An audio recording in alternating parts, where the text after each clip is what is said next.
And we're live. We are live. You can see that. Yeah. We're live. Yeah. So people can watch us at this point. We are starting off right now our very first Preservice Division Power Hour or EmPower Hour for just finding out more about this week, finding out more about Harriet Hoover and basically your entire trajectory since art education kind of called to you. That is actually something I don't know as well as I do know you. I don't know how you found your way into this field. So yeah, as much as I do know about you, I don't really know how art education came to be you. Well, I kind of think it's funny enough. Immediately, my immediate response is that it goes back to high school, and that art really kind of helped make me through a lot of the challenges and tribulations that happened in high school. Not that it was bad, it was great, it was fine, but it was really just like, that's really where I really found kind of some solace and my confidence. So it actually came from being a student in high school and developing those skills then. And then slowly, kind of coming to that, which I will go over a little bit more. But I think that really happened after undergraduate. I started working with one of my mentors, Peg Janou, who was working in communities. And I kind of got to see the power of the creative process and making and just how it transformed lives and brought joy. So for me, that was the hook. And kind of brought me back to those moments when I'm like 16 and 17 and brooding, and art was just a total way for me to kind of make sense of myself and the world around me. Awesome. I'm not surprised at all that it was that wonderful of a story and very full circle, but it's still great to hear. That's terrific. That's wonderful. Well, all right. So, and then, okay, so you worked with her, and then was that your very first, that was your very first kind of taste of that? Yeah. I mean, I could back up a little bit and just say that I'm from a very rural place in Western North Carolina. Okay. And was exposed to art primarily through this big book called The Big Book of Art that my sister got for me when I was like, 18 or something. And for me, I just poured through that and was sort of exposed to different contemporary and modernist approaches to painting primarily. So that said, I just didn't really have a lot of exposure. So when I went to NC State for my undergrad, I studied textile design and fiber arts, because I thought, well, I can surely get a job designing textiles, and that kind of involves art and it kind of involves science. So I kind of made it through my undergraduate career and then quickly realized I did not care about pants or curtains, which is fine. It's fine that others do, but suddenly I was like, oh no. My work with Peg at that time, she was also, she was a graduate student while I was an undergrad, and she's an amazing fiber artist and has dedicated herself to working in various communities. And so, I started assisting her and following, just helping out where I could. And so that was my first sort of engagement with art education, which was not confined to the classroom. We were working in broom closets and homeless shelters and, barns to make art. So it was really wonderfully unsuspecting places with everyday materials. And for me, that was kind of my entry point into that. That's terrific. That's great.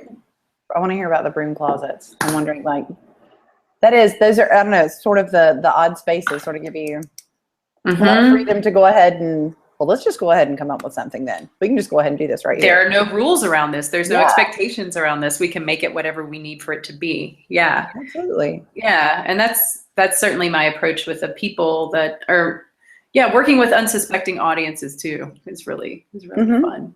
Yeah. We're not really trying to make art, high art, it just happens out of your own idiosyncratic marks or what have you. So.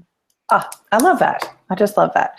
Well, okay. So how would you like to introduce your career, your life, your times, your Harriet Hoover? Yeah. Well, I mean, I guess I could just start with like a sort of an overall introduction, and then rather than like kind of walking through my CV, I'm going to kind of try to go over, how many points do I have? 6 points that I've learned that I think that like are like some good guiding principles that have worked for me, and how I've made sense of my career and my path. Does that sound okay? Awesome. Yes, yes. I like this idea very much. Super. Thank Yeah. you. And if at any point, just interject or ask questions or whatever. No, tell me. I mean, sure, you know, I will, because it's us getting to chat. So yeah. Cool. Okay. Well, I'm an artist and educator for the past 13 years, and equally so. I put them kind of at equal levels in my life and in my experience. But most of that experience has been as an art educator, a museum educator, a project administrator, and then making art. So a lot of different things, you know? So, and I think that most people who are doing this are very versatile, and, you know, you kind of have to make it your own thing, you know? So there's no singular title, but I think artist and educator covers it. So most of my focus has been on making the arts accessible and meaningful to folks of all ages and all abilities. I'm really committed to that. And I'm passionate about making a lot with very little. And that includes money and material and time, which it seems like most people are short on at all times. So again, from the school cafeteria to the broom closet to the street corner, you know? And I'm attracted to the immediacy and authenticity of sharing and facilitating the creative act with unsuspecting audiences and unsuspecting places. So I recently have a new job as coordinator of teen and college programs at the North Carolina Museum of Art. So this is a new challenge for me to kind of bring the collection, the media, and the content of the exhibitions that are happening in the museum to people across the state, but moreover to empower young people to make the museum theirs and to make the museum experience their own, and a site for collaboration, for learning, for challenging thought, all that kind of great stuff. So I'm about a month into that. And I'm really pleased because I feel like everything that I've done up until this point is starting to make sense in this position. So. Oh, wonderful. Yeah. Because I think when you start any kind of new position, you're kind of like, wow, do I really, okay, how's all this going to work together? How am I fit for this? So it's coming to make sense with that. So today I'm going to talk with you a little bit about my career path and choices, which has been varied and wandering and winding, and we'll go for it from there. Yeah. Awesome. Is it okay if I turn on the Q&As in case anyone has questions while we're doing that? Totally. All right, cool. That'll be over on the side after I click it a couple more times. Okay. I love how you're looking. No, it's kind of perfect. You looked over to exactly where it should be showing up. Really? So, yeah, it was very, very funny. Okay. I'm in my studio. I found a blank wall. So yeah, you did. That's awesome. Yeah. Okay, apparently it's not turning on. So, oh well. We'll forget the Q&A. You just A. Sounds awesome. All right. Just get an A. Okay, great. Yes, ma'am. So I think that, when people, I guess whoever may be watching this may be, gosh, I'm getting a lot of feedback in this ear. Hold on. Might be educators who are sort of figuring out how they're going to make their careers their own. I think it's really important to pay attention to what excites you, and equally pay attention to what does not excite you, and honor both of those. But I think that I think it's in today's career market and trying to find your way in it. I feel like there's a lot of sense that you need to be all things, but we are not all things, and you also have to think about what's going to make you happy on the day to day. Like I was saying before, I grew up in a really rural area, and there was a lot of play involved in my upbringing and a lot of movement. And for me, the physicality of being in the world is hugely important. And I know that that's kind of like a really basic place to start, but I really think that it's super important to pay attention to how you want to be in the world around you from the day to day, and think about what different environments will benefit your own likes and dislikes. I mentioned at the beginning of the conversation that I kind of started as an undergraduate at NC State studying textiles and textile technology, and I quickly paid attention to the fact that I don't really think that this is for me. So I really think that it's paying attention to what you respond to, and then re-engineering and repositioning yourself to make your own talent shine. And I think that that's happened throughout my career. I've worked a lot in classrooms, and I've worked with a lot of different age groups, from pre-K to college level to, you know, older folks as well. But I've never worked in a classroom. I mean, as a classroom teacher. And I've assisted a lot of classroom teachers, but I found that the format of that particular group work setting didn't fit my personality so much. So I think that that's one thing to really pay attention to, thinking about what excites you and also learning from what doesn't and learning how to incorporate that and build up on that. Number 2 is find mentors and role models for wherever you are in your career and in your life. And actually, I mentioned Peg Chanou earlier, but Peg was this textile artist that I worked under, and we and this particular project is really what grabbed me into working with the arts as an agent for social change in communities. But we were working in this homeless shelter for women and children, and we created this, I think it was a 60-foot tall, seriously, poem out of cloth, and we wrote poetry, and we dyed cloth, and we just worked and worked and worked. But for me, it was like, oh wow, I found someone who I like what you are doing. I'm going to work with you. I'm going to work for free for you when I'm young, which is not always the most advisable thing. I think, you know, we have to pay attention to that too. But finding your people and making sure that you're talking to them and you're in their circles. Can you hear me? I can. Oh, okay. Yeah, okay, cool. I muted it so you'd have less feedback. Did that work when I was muted? Yeah, no, that was good. But I just didn't. Okay, suddenly. No. Well, I do. Yeah, now you probably are getting feedback now that I unmuted myself to ask you questions. Or is that? Because I did want to ask you about that. So would you say that when you was finding the mentor and role model connection, was that how you were really confident and comfortable knowing that, I mean, would you say that was how you knew when you were like, this is what I want to be involved in? I'm not super duper excited and motivated by being in the classroom. So were those mentors kind of what, I guess, opened that possibility to you? And if so, did they, nobody can be all things like you said. And I'm sure not any of your mentors said, this is what I do. And you looked at them and said, this is the exact job I want. I want your job. Okay. Let me know when you're done. Yeah, I think most of the people that I've looked at and have followed have kind of made their own work, you know, like they don't have a job title. It's like they're kind of creating it and hustling it and making it and, you know, bending it to what they need for it to be. So I think that really, first of all, letting go of the fact that, like, say if you're a classroom teacher, that doesn't mean that you can't also be a teaching artist and you can't also be a museum educator. I think those titles shift. And I think that the people that I've often looked at are folks who, aren't necessarily doing one trajectory, you know, and kind of making it work for themselves.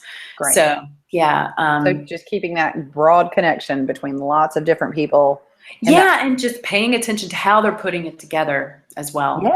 And who they're working with and their own path. I mean, I think that's really important for young people to look at, like, what is your education? What internships do you do? Where did you travel?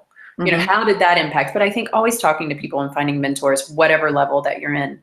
And most recently, I found a mentor at my last job at the Weatherspoon Art Museum with Terry Dow Dennis, who is a great educator and artist. But for me, at this point in my life, it's like, okay, how do you balance out creating art and then also doing education? I mean, how do you create the life-work balance, you know? So, I mean, I think that changes throughout your life, but I think that that's really important. So I think that, like, what I'm going to do is, like, back up a little bit just so people kind of understand my trajectory. You know, I was at NC State, and then I started working, you know, summers and doing some projects here and there. But kind of like after graduating undergrad, I was like, okay, how do we go about this, you know? And so I think that just putting myself out there, I got a job at Penland School of Craft as a project administrator, which put me in touch with people that I met in that lived in Philadelphia. So I knew that at that time I needed a bigger place with more challenges and just different things to kind of help me put these things together. So I moved to Philadelphia, where I worked as I led this fabulous program called the Claymobile, which is a mobile ceramic studio. Then we went to inner city schools and community centers and juvenile detention centers and did ceramics, and worked as a teaching artist with them and the Philadelphia Arts Education Partnership, PAEP, and the Fabric Workshop.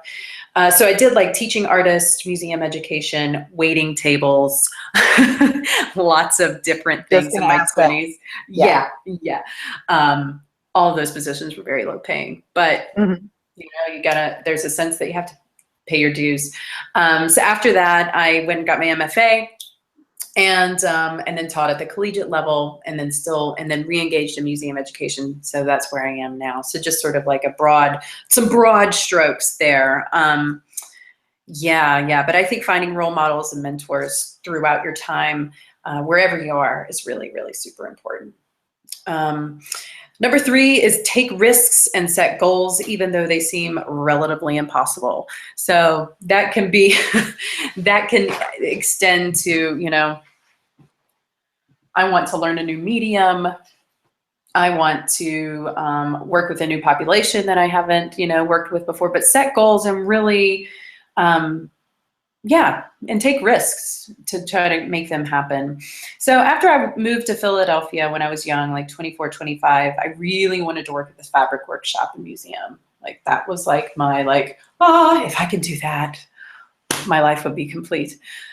Because it's this amazing, wonderful museum that started off as like screen printing for at-risk youth, and just like it was in this old warehouse in Philadelphia, and just really cool programming. And then as they changed their mission, they invited contemporary artists to make new work and new media. So it's just so thrilling. And they have an internship program, an apprenticeship program, and just really interesting, and all dedicated to textiles, which I was, I'm in love with. So for me, that was like, okay, if I can get there one day, but I was waiting tables. I was just trying to get any kind of work that I could that was in the arts. And an assistant to the Claymobile position came open, and I knew someone who worked there, and I applied for the position. I did not know how to fire a kiln. I did not, I shouldn't say that in the world. No. This is not advisable, but it's one of those things where it was like, you took a risk. Yeah. I took a risk. I guess I'll learn. And I'm very fortunate that it worked out. But there's those moments where you're like, well, nobody else is going to do it for me. I guess I got to go for it, Mm-hmm. And so incrementally, I made my way into the Clay Studio organization, which then exposed me to working in an outreach or in a community arts context. And then as my network began to grow, then I ended up getting a job at the Fabric Workshop as a museum educator and a teaching artist in communities. So, you can't go from like A to Z, it's all those little incremental and awkward and, fail fast, fail forward, just go for it. Yeah. And you took something from each one of those, including new people, new processes, mm-hmm. new techniques and skills, like how to fire a kiln. And right. Absolutely. Sometimes it really is the payment in experience. It's not the easiest for a lot of our members in NAEA pre-service, but it's a valuable time. Your education in your university or college is very important, but getting out there and going ahead and taking risks and being in different spaces and places with different people and ideas, mm-hmm. It's just as important. There should be like an extra credit kind of course type thing. Absolutely. And find out what you're afraid of, and just be like, well, if I'm really afraid of that age group, or if I'm not comfortable there, find a place that you can hang out and just learn from people who are good at it. Because the more that you build your skill set, and the more you have in your pocket, just the more valuable you'll be, and the more that you can just cope with ease, and and making art. Yeah, and unsuspecting places, because we all know it's chaotic, which is partially the thrill of it all. Isn't that the best part? Yeah, I think, yeah. I mean, maybe not the best, but it can be. Sometimes it is. Some days it's the best part. Yeah. Yeah. I mean, I don't know. Yeah. There's a lot to be learned. There's a lot to be learned from the open-ended nature of the creative process. And so I think that can also apply to life. I think also be nice to everyone. Be nice. Be nice, number 4. And I think that really goes a long way. Everybody that you come in contact with, whether it is, that professor that you might not like so much, to that teaching assistant that, that may be giving you a hard time, or even the janitor that you say hello to every morning that absolutely, is cleaning up your art classroom. Like, that stuff goes a long way. Be nice to everyone. Say thank you. Be polite. Be generous. It will come back to you. I really believe that. I do too. As well as being really open, because we're all coming to each other from a different place and with different experiences. And I've always found that, so for our relationship and how nice we are to each other, I know that I come from more of, or less of altogether, kind of an art making. That's when we talk about taking risks, it would be with new processes and new media and that type of, I can write a lesson plan all day long, but make it, it just so, I love that, you exemplify, it's really good. When we discuss, we can kind of come over more a little bit into my wheelhouse or a little bit more into yours, and we can jump over to new things that both of us are learning about or reading at the same time. And it's just, it's really nice, in part of the being nice, to go ahead and establish yourself as a learner, as a person who is still continuing to gain, still has more to get. So that's another part of being nice. Assuming that when people are coming to talk to you, they're still learning. They're still, they're a work in process. We all are. So yeah. Absolutely. That's a really good 4. I like that very much. I'm writing these down so I can post them later. These are great. These are really wonderful. I love this format. I think just like, yes, maintaining good relationships and also being open and being like, and not having expectations sometimes of what people are going to deliver to you or put in your lap, or, just to be as just in the moment, present, and as like generous as you can be with yourself and with your knowledge. I think maintaining good relationships, whether you're working in the arts or any networks, are hugely important. And it isn't all about like who but it kind of is about who and how people remember you. Do they remember you as a hard worker? Do they remember you as a complainer? Do they remember you as like, it's one of those things where it's like your presence makes an impact, not only the people that you're serving, but the people who are around you.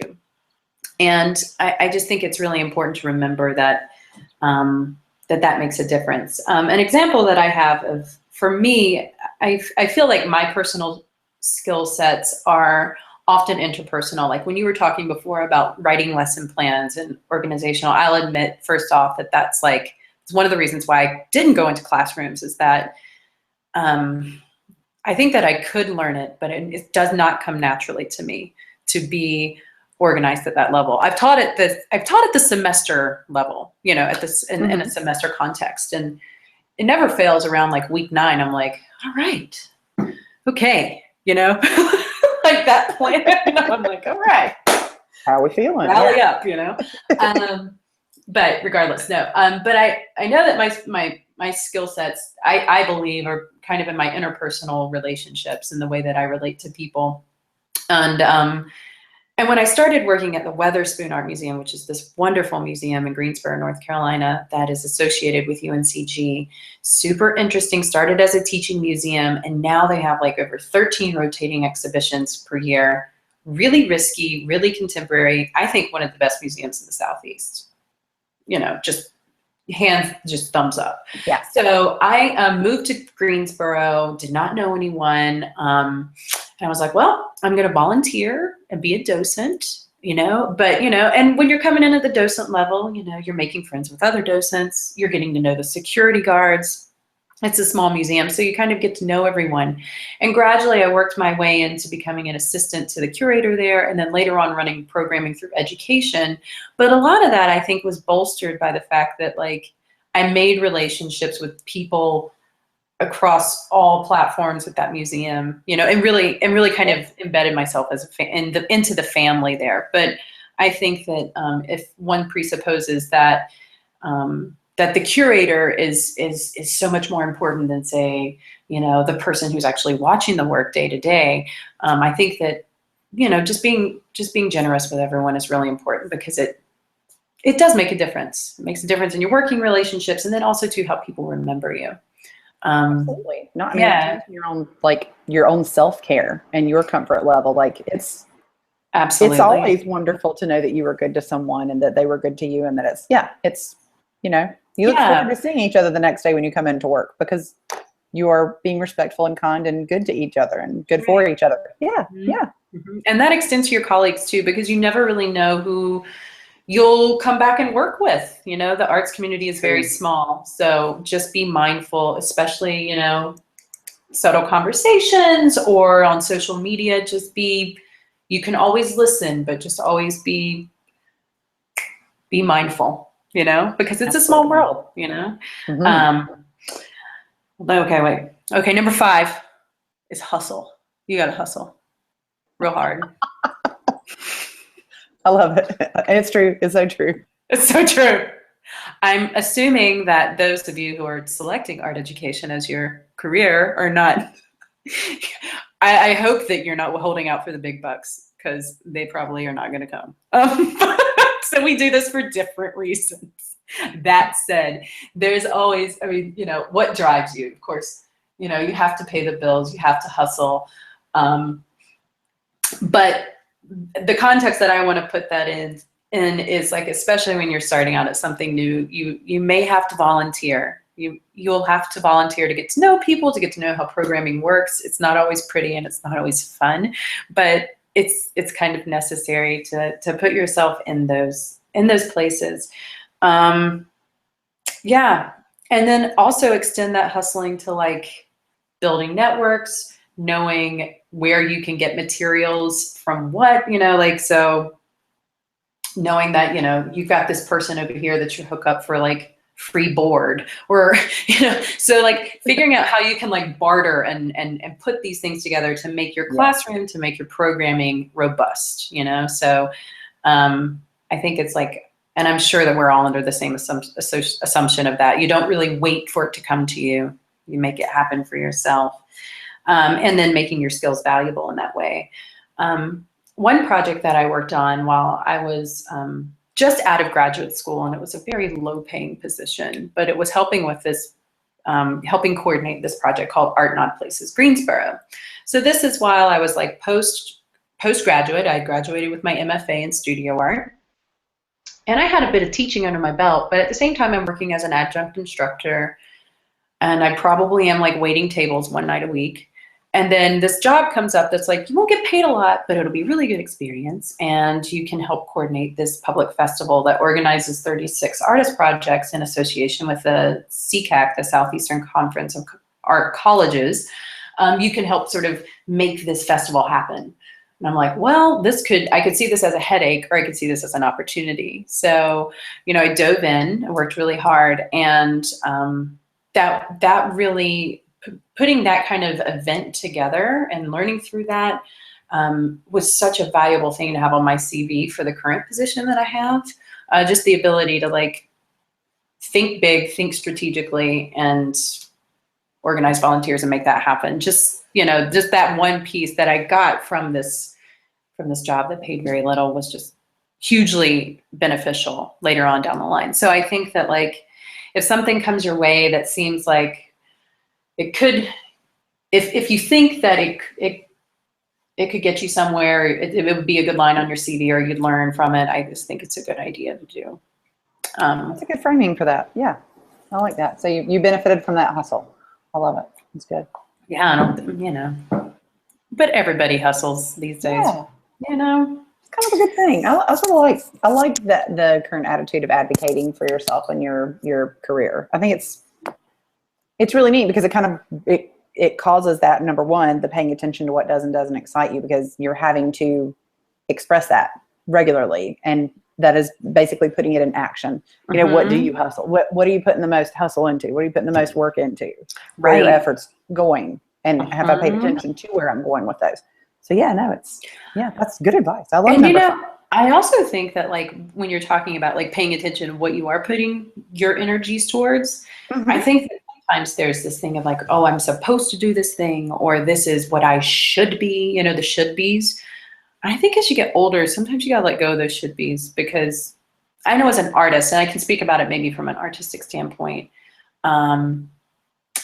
there's some days where it's like, oh, it's my day off. I should be in studio. I should be making all day, when really what I want to do is go for a walk and, I don't know, mow the art. I love mowing. It's like my favorite chore. Sometimes for me, it can be really therapeutic, instant gratification, you know, but it's one of those things that's like, actually that can fuel my creative process. Like you kind of just have to pay attention to like, again, what excites you. Are you avoiding something? That's a whole different thing. But if it's like, there's all sorts of things that I think come into the creative process, and also self-maintenance. You know, it's just hugely important as you're working and figuring out what works for you.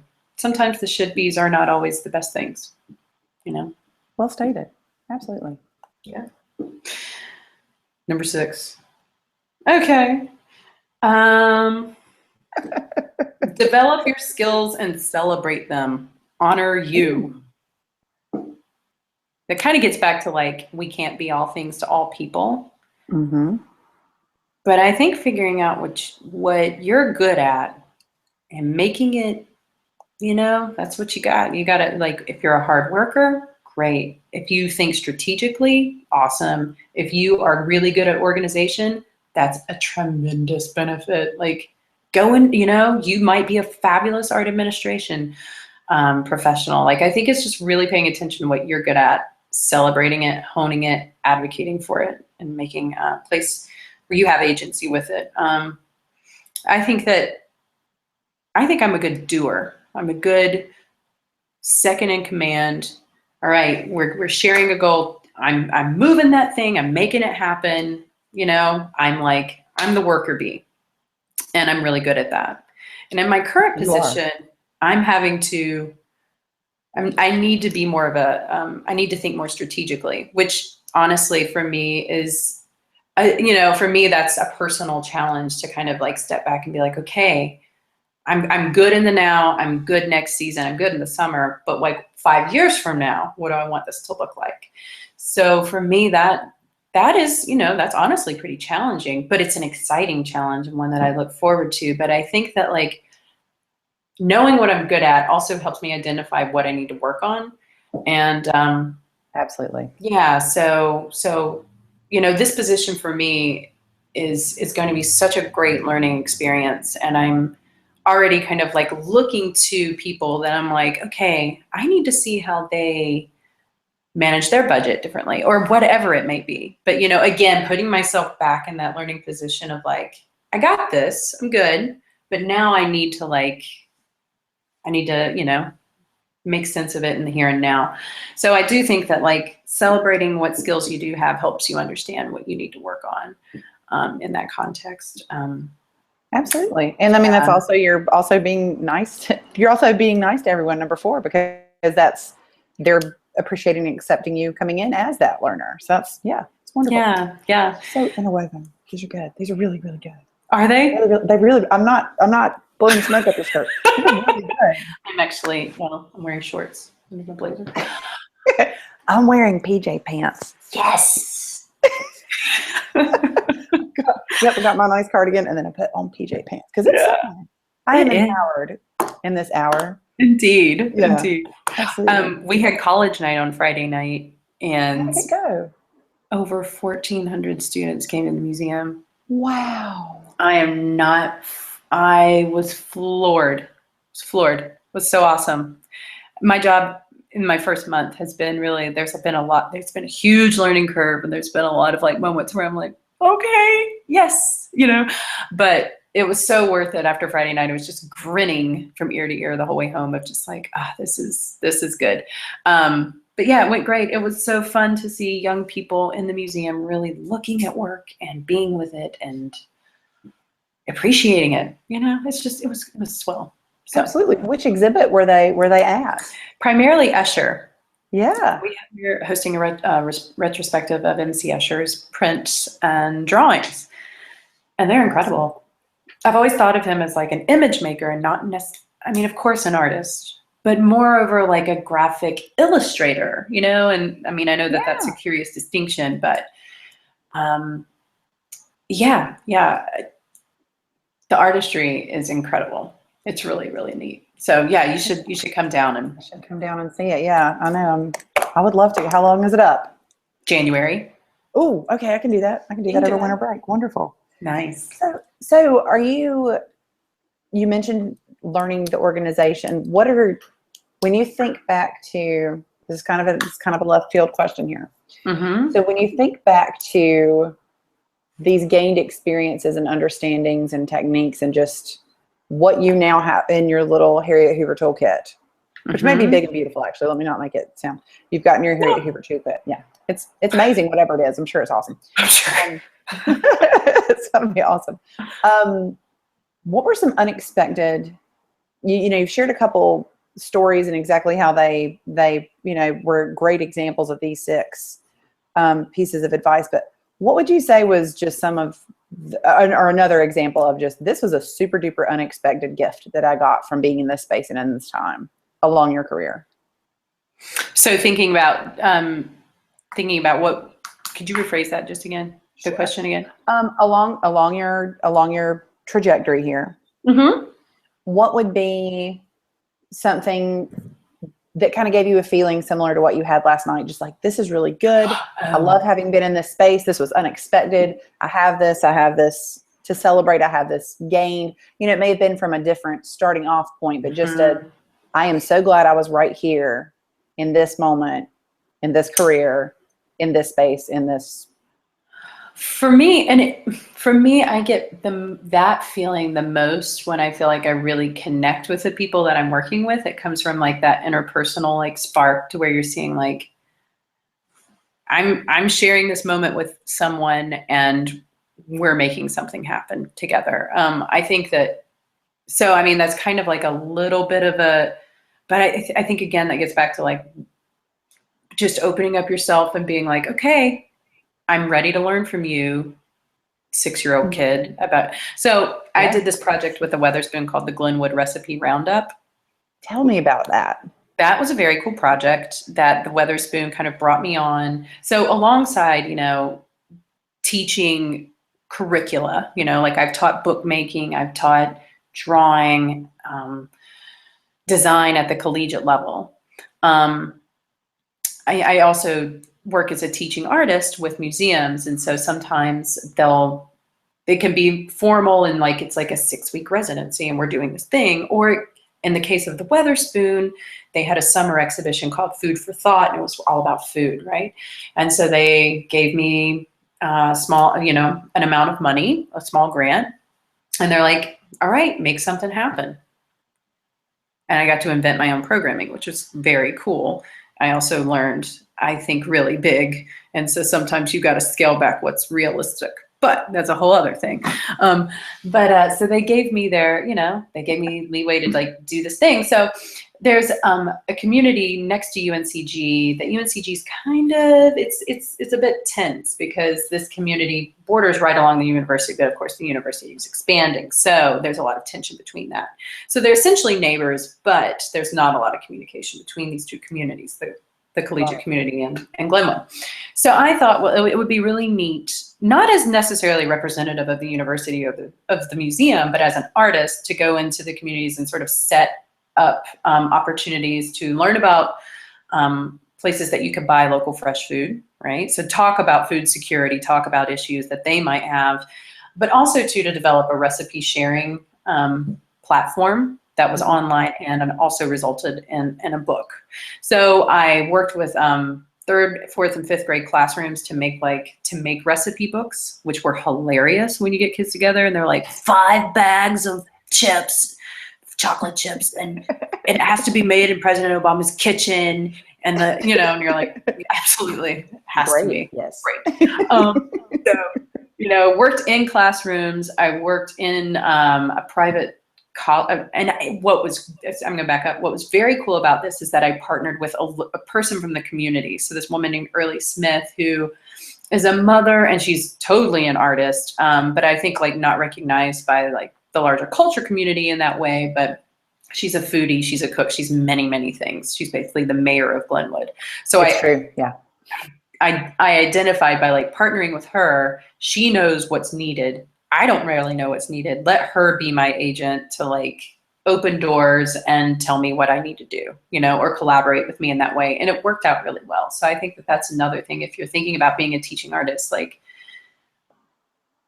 empower the people who are of the community who know a lot more than you, because you're coming in and you're kind of like, we're going to do this great thing, but you have to have people to build that up. Anyway, so there was one moment where we worked really hard to have this picnic, Okay, we were like making a picnic happen on a Friday night. We advertised the heck out of this thing. We flyer. We're like, we've got hot dogs, we've got pies, we've got pickle jars. I've got an egg race prepped. It's on. Yeah. It's on. Of course, nobody shows up formally. But what happens is there's like a load of kids already playing on the playground. And they're like, I'll go get my brother, or I'll go get my uncle. I'll go get my mom. And then suddenly this like really organic thing turned into be like a proper picnic party. And then like, it all happened. But I think that that was that moment where it's like, okay, I've set this thing up and this is how I want it to be. But it did not work out that way, but it worked out fine. But I think also too, there's those moments where if you're thinking about gifts, it's partially to just being like that interpersonal connection of like, I did not expect for you to be here. This is great. Here we are. This is the moment that we're in, number one. And then number two, to just like, sometimes things are just out of your control and you can only plan so much, and you have to be graceful and accepting enough to be like, things are going to be what they are going to be. And I can't lose sleep or stress over it. So I think for me, that's actually been a gift, is to kind of develop that a bit more of being like, we tried, here we are, we learned from it. So I don't know if that answers your question, but it absolutely does. It absolutely does. Because who we're speaking to and the people that are viewing this right now, they are in a space where, this is my semester. These are the courses I'm taking this semester. This is the internship that I'm trying to get. And I think that's probably one of the largest adjustments and shifts once you are kind of stepping outside from your classes and less, as your life, your career, your passions are growing outside of, your collegiate efforts. You had every semester planned before for a while. And it was also for a lot of our undergraduates, that was, these are the first decisions, like where I'm, taking care of all my now that I'm an adult, and taking care of the things that I take care of just as an adult, the waiting tables, the paying bills, the, making sure that I've got, this was mine always throughout. This is mine now. Making sure there's gas in the car to get myself to class like I need to, because I'm notorious for still. Have you run out of gas? Oh, many times. Really? Times. Oh yeah, I know. The planner in me, and I know gases. I drop the ball on gas regularly. Like I think that the other people that have the bicycle racks on the back of their car, like just all the time, just kind of keep them on there. Yeah. I think that they're like me, and they just have to pull over the car and leave. And like, well, I still have to be at class in 20 minutes, so let's huff it, let's go, and just ride off. It's a kind of a theory that I have, that those are my fellow fail to put gasoline in. That's hilarious. Always forget. So, but anyways, I guess what I'm getting around to, that was a really random, it just, when entering the field of art education, I very much only had experience in, only had tried out, thought about, looked up any notion, like in my world and in my viewpoint, all I knew about was class, like going to a classroom. And even to the point that, I would really prefer to be in, say, middle school, but I'll take an elementary classroom job. Or if I have to do high school here as a 22-year-old, I'll try to teach an 18-year-old at 22. I'll test out my classroom management that just I want to be in the classroom. And it's just so wonderful now that imagination and creativity and just reinvention and reframing is so much more valued. I think it's a really great point right now for art and art education. I just feel like there's an openness and I feel like there's an open space for our pre-service people now to really go ahead and dip their toes in a couple different avenues and a couple different thoughts. If you want to be in the classroom, awesome. If you are in that classroom, maybe connect with the other people who were not in the classroom. Like, for example, being really nice to a person in college. I had a gal named, what's her name? Her name's Jamie. She's really good friends with Nikki Gravely. I know we know some of the same people from UNCG area. So Jamie, she helped me weld some stuff when I was a sophomore. And she was helping me put together a ceramic piece that I also wanted some stuff welded to kind of hold it. Turns out, 4 or 5 years later, every time we see each other, hey, how are things going? That's great. She's very much a professional artist, and she was running a gallery space right there on UNC Greensboro's main drag. Wow. I was in the classroom teaching my kiddos how to make face jugs, and we had nowhere to display them. And so that completely unlikely connection of her with, grown-up college visiting artists, just really, really what I never would have imagined being a space that my students and I could come into and learn about, and then also show our work there. I mean, my fourth graders got to show professionally their ceramic work that they did. And it was all because of the connection. Yeah, it was all because of the connection that we had made. And it wasn't because we were friends. It was because she was just as engaged in supporting the community that she felt she was a part of as well. It was right. It was so smart to maintain that, because it's hard. It's not hard, but it's just maybe sometimes not the first thing you think of is that this is my art education, that's your art education, and these will meet somewhere. Yeah. Right. So, and I think that that's a really good point too, to just say that you'll find connections in really unlikely spaces. Like, I love that idea of you showing, your scholastic work, like your students' work in this professional gallery. I think that most people are eager and willing and excited to find those connections and to celebrate their community in that way. And I know also too, as an administrator, sometimes if I have grant funding, or if I had grant funding, like say when I was working with the Philadelphia Arts and Education Partnership, it was this interesting organization that also managed the Pennsylvania Council on the Arts programming. So we had funding from the state to do artist residencies in the classroom, and some really interesting collaborative stuff. If you're if you are a classroom teacher that's like answers emails and is dependable and is great to work with, people will want to work with you. Like, and it goes around in circles in that way of like, yes, you want to talk to Miss Barbie. She is totally on top of it. She's receptive. If you were looking for someone in this district, I'd go with her. Like, like that really makes a difference to be that person that's like, willing to reach out and partner, even though it might be out of your daily routine or what's required of you. I know that from an administrative point of view, like to have a point person is a huge thing. It's such a huge thing. It is. Yeah. And going ahead and I was lucky enough once we had, sort of, you mentioned like at 9 weeks, we're like, what are we going to do? I had a moment like that in the same elementary school. And there just happened to be an artist, like a come in and visiting artist program where he or she would come in and share what their work was. And I got in touch a little bit late. So I think the more popular people were taken, I guess, or were already scheduled. But, we decided to roll with it. The gentleman that came and showed us what he did typically worked with kids who were more in woodshop or high school level, it was what he did for us was he basically brought in I don't know what would it be that would turn it really fast. Oh, And the he would lathe? he brought and then he would lathe out like a pen cap was what he Oh, thought my elementary kids would be into. And he was right on. We really? both had to trust oh yeah. My kids who don't even use pens yet were just fascinated. Even from the minute he took apart the Bic pen, like he took the big plastic, this is a nicer pen than that, but like the plastic part off, and he's like, "No, this is the pen," and they're like, What? And so, yeah, exactly. What are you gonna do with that wood? And then then he put the little ink. He's like, and now I have a really gorgeous wooden ink pen. Who wants one?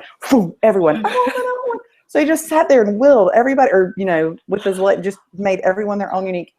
They had no idea that was how you could do it. They had, they learned about this. I mean, they learned a ton, but the best part of that was that he and I had just, and we talked about it afterwards. We were pretty funny.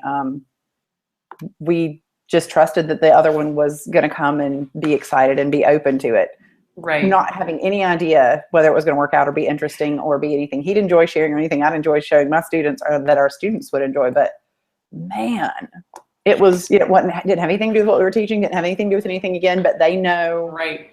They know his practice now, and they felt like it was really creative and that he was a really interesting artist. Because then, he showed us the other stuff he does. He doesn't just make Bic pen containers, but it was, So that's another little example. I'm just sort of like, I'm so glad that I answered that email. I'm so glad that I talked to that dude because he's awesome. Well, and that you were open enough to know, I don't know what year that was or what the climate was, in the public school system, but that you also had to let go of your okay, where is this in my teaching goals for this part of the semester? How is this going to apply to the curriculum? And kind of letting go and being like, you know what? They're going to learn a lot from this Bic pen thing. And they did, but you had to let go of that, or reframe it, reframe, like you were saying earlier. Every time. Yeah. That's, it's a great thing that we already enjoy being in a world where that's what we're paying attention to, because art is so much of a reframing and a different reflection of each of our experiences. I mean, that's not the only purpose, but it is definitely one thing that I think that when you consider the practices of art education and just the subject, I hate to say subject, but the subject itself, we're already getting to talk about make, see, do, and experience, just sort of a reframing altogether. So why not be that way career-wise as well, which is why I wanted you to be our first Empowered Hour guest speaker. So great. I've seen the viewer tick go up and down. We've had quite a good audience, it looks like. Really? Yeah. Good. I thought, and I probably goofed this up, I thought that they would all kind of show up along the bottom here, and they didn't. It's just me. But they can watch and they can view, but so it's the first time we got the bugs out. But yeah, we've had some folks. Oh, that's good. Yeah. So even though we enjoy just talking to each other about our work, we also kind of had a one-sided conversation with a few others. And so thanks to them for coming. Absolutely. And if there's any follow-up, questions, I'm happy to answer. Yeah. I don't know if that could happen in some sort of, conversation, blog format, whatever. Yeah. We used to have a blog. It was a big, I don't remember. It was very different. Yeah, I think I can work. I'm putting that at, it's not number 7, but it is next. So continue to dialogue. Absolutely. Let's see about that. I bet we will. I would not doubt it at all. But well, did you have anything else that you were thinking on that you were really excited to share that as you're looking back, you're like, I didn't mention this thing, or just, I guess, any sort of closing or additional thoughts with what we've been talking about today? Yeah, well, I'm in my studio and I'm surrounded by a lot of the things that I've made. I think that for me too, it's really going back and I try to treat my career almost as, like a work of art in itself. That sounds so cheesy. No, it doesn't. In that, it's like something that you can kind of look at and come back to and work on and reformat and refix. And I mean, I didn't really talk very much about my own independent art practice, but I think that as art educators, really just getting back to what excites us about the process and maintaining that, because you can have a long life in the arts and just, maintaining your your excitement and your enthusiasm and your willingness to share, however that may look, you know, throughout your life. And it will change, and just being patient with that change. And like, you know, there's a season for any kind of thing that you're doing. Like, you know, I talked a lot about volunteering, and now at this point in my career, I'm like, you know, sometimes now my challenge is learning to say no, you know, but you know, there's things that like, it's really kind of honoring where you are and paying attention to the opportunities that are presented to you, even if they're not the most desirable or they don't pay the most. It's important to just take what life gives you and figure out how to make it your own, you know? Absolutely. I love that advice. That's excellent advice. I wish I was there. I haven't seen that studio open in action. I'm so glad you have one. That's awesome that you have one. It is. You know, it's so funny. I work on the floor all the time. And yeah, it's wonderfully gnarly down there. It's great. A lot of things are made by chance.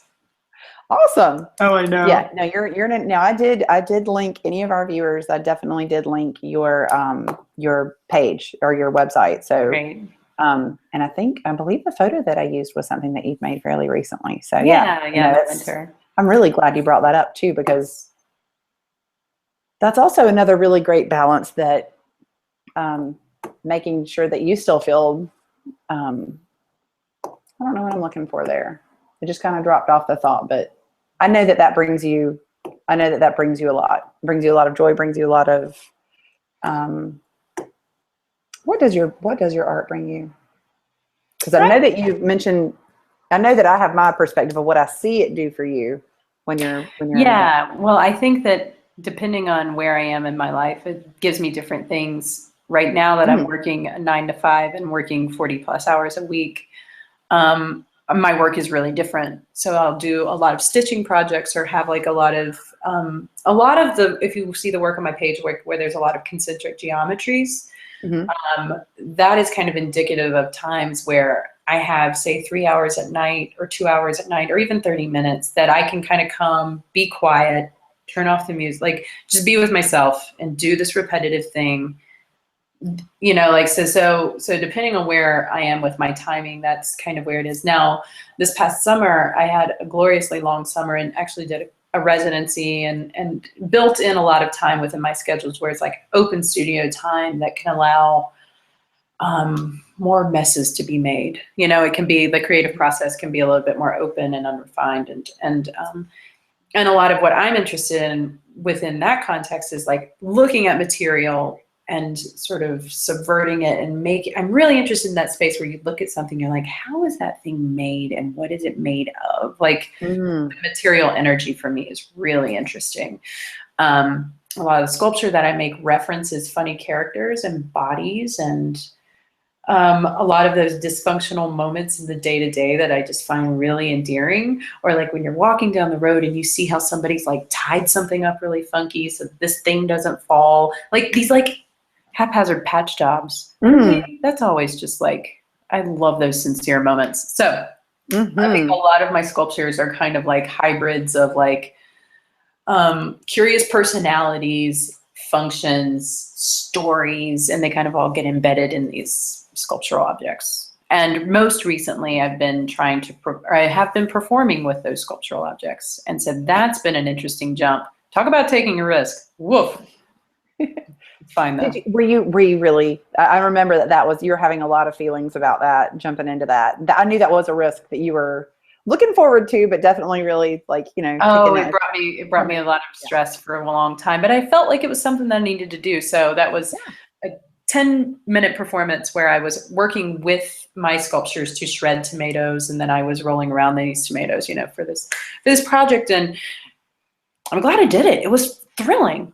Yeah, it's great. And then you always think worst case scenario, okay, people's memories are short, so what does it matter anyway? A, and then B, you know, why not? You know, it's just like, if you're curious about it, just go ahead and make a fool of yourself. It's just fine. Absolutely. That's good advice too. Make a fool of yourself. Go for it. Yeah, absolutely. Yeah, it's the only way you learn. So it was good though. But yeah, so, you know, sometimes my work has to take, not a back seat, but, you know, I have to just kind of reframe my thinking and be like, you know, I'm going to get 3 hours of studio in this weekend, and that's okay.